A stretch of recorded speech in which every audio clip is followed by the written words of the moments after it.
Hi hello welcome to Shravana health tips. Oncology doctor Kranthi Kumar సార్తో ఉన్నాము.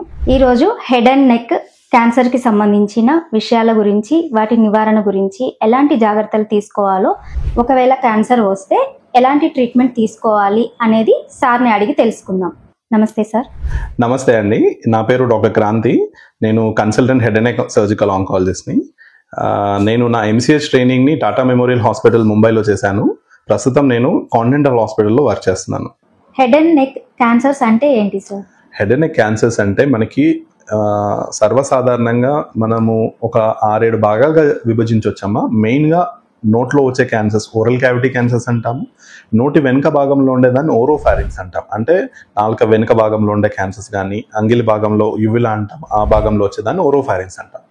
దాని వెనకాల కిందికి వచ్చేసరికి పై భాగంలో ఉండే ఆహారనాళం అంటే ఫారింగ్స్ క్యాన్సర్స్ కానీ, స్వరపేటికకు సంబంధించిన క్యాన్సర్స్ కానీ, లేదా ఉమ్మి గ్రంథిలో వచ్చే క్యాన్సర్స్ పారోటిడ్ కానీ, మనకి ఇక్కడ సబ్మాండిబులర్ గ్లాండ్స్ అని ఉంటాయి, దాంట్లో వచ్చే క్యాన్సర్స్ కానీ, లేకపోతే థైరాయిడ్లో వచ్చే క్యాన్సర్స్ కానీ, కొన్ని రకమైన నోస్ పారానేసల్ సైనస్ క్యాన్సర్స్ అంటాము, కొన్ని రకాల చెవి భాగంలో వచ్చే క్యాన్సర్స్ కానీ, స్కల్ బేస్ మ్యాలిగ్నెన్సీస్ అంటాం, అంటే బ్రెయిన్ కింది భాగంలో ఉండే ఇవన్నీ హెడ్ అండ్ నెక్ క్యాన్సర్స్. అంటే ఓరల్ క్యావిటీ కానీ, ఓరోఫారింగ్స్ కానీ, లారింగ్స్ కానీ, థైరాయిడ్ క్యాన్సర్స్ కానీ, ఉమ్మి గ్రంథిలో వచ్చే క్యాన్సర్స్ కానీ, స్కల్ బేస్ మ్యాలిగ్నెన్సీస్ కానీ, నోస్ కానీ, పారానేసల్ సైనసెస్లో వచ్చే క్యాన్సర్స్ కానీ, చెవి భాగంలో వచ్చే క్యాన్సర్స్ని మనం హెడ్ అండ్ నెక్ క్యాన్సర్స్గా చూస్తాం.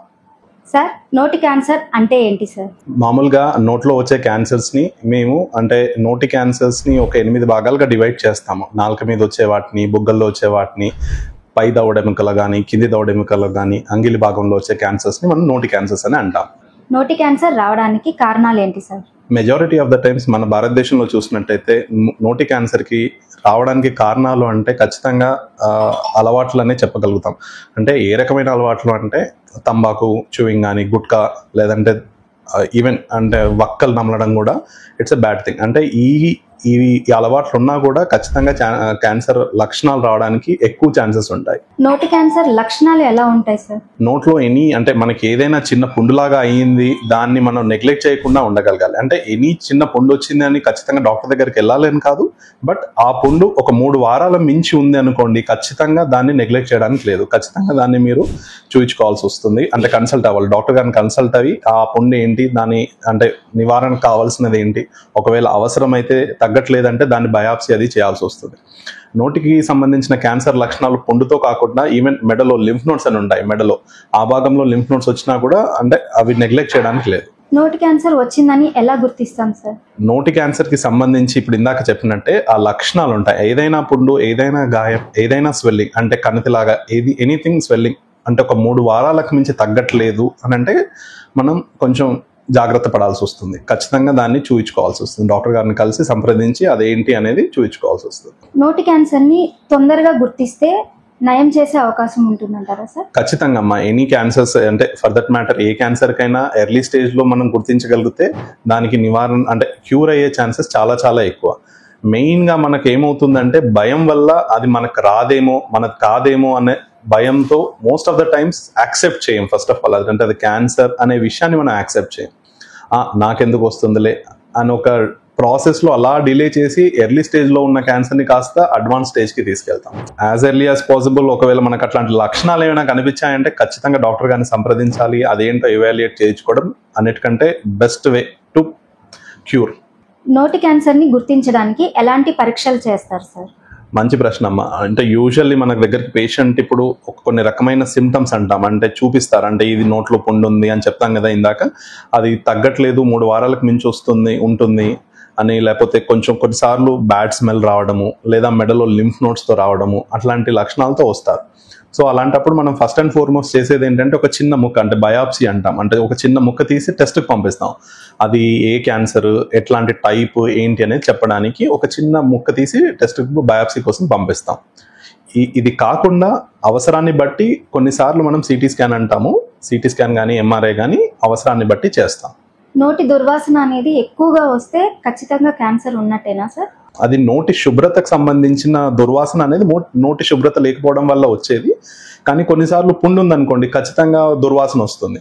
సో అది కూడా ఒక లక్షణం అనుకోవచ్చు, కానీ ప్రతి దుర్వాసన క్యాన్సర్కి సంబంధించింది అయితే కాదు. నోట్ క్యాన్సర్ ఉందని డయాగ్నోస్ చేసిన తర్వాత ట్రీట్మెంట్ అనేది ఎలా ఇస్తారు సార్?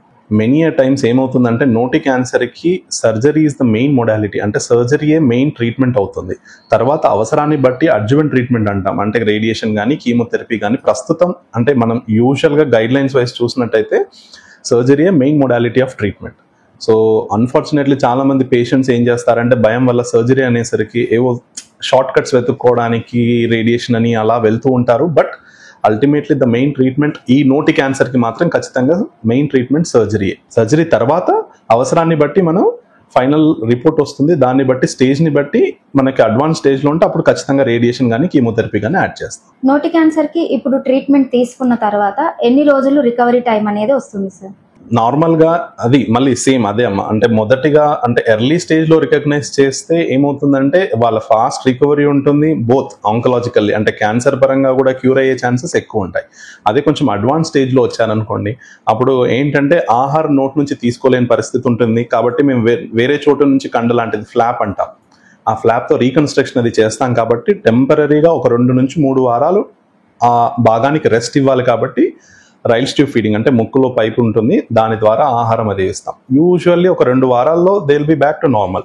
నోటి క్యాన్సర్కి సర్జరీ చేస్తా అంటున్నారు కదా సార్, ఆ తర్వాత వాళ్ళు మాట్లాడగలుగుతారా సార్? ఖచ్చితంగా మాట్లాడతారమ్మా. అంటే అది వ్యత్యాసం అనేది కొంచెం ఉంటుంది, అది కూడా సేమ్ అన్నిటికీ ప్రశ్నలకి సేమ్ సమాధానం లాగా వస్తుంది. ఏంటంటే ఎర్లీగా డయాగ్నోస్ చేసామనుకోండి, ట్రీట్మెంట్ ఒకటి మెయిన్ ఆంకలాజికల్ ట్రీట్మెంట్ అయినా అంతే ఉంటుంది.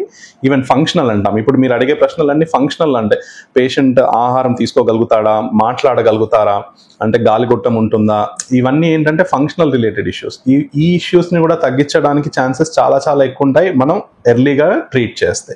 సో ఆబ్వియస్లీ అంటే ఇప్పుడు మనం మాట్లాడే దాంట్లో మినిమం వ్యత్యాసం ఉంటుంది తప్పితే మెజారిటీగా పేషెంట్స్ ఈజీగానే మాట్లాడతారు. వాళ్ళ రొటీన్ లైఫ్ స్టైల్ ఎట్లా ఉంటుందో ముందుగానే, ఆ క్యాన్సర్కి ముందు ఎట్లా ఉంటుందో తర్వాత కూడా ఆల్మోస్ట్ నియర్ నార్మల్గానే ఉంటారు. తంబాకు తినడం మానేయడం ద్వారా కూడా క్యాన్సర్ తగ్గే అవకాశం ఉంటుందా సార్? ఖచ్చితంగా తగ్గే అవకాశం ఉంటుందమ్మా. అంటే కంబాకనే కాదు, గుట్కా, తంబాకు, ఇప్పుడు ఇందాక చెప్పినట్టు స్మోకింగ్ కానీ ఆల్కహాల్ కాంబినేషన్లో తీసుకోవడం కానీ, రివర్స్ స్మోకింగ్ చేసే వాళ్ళు ఉంటారు, కొంతమంది వక్కలు తీసుకునే వాళ్ళు ఉంటారు.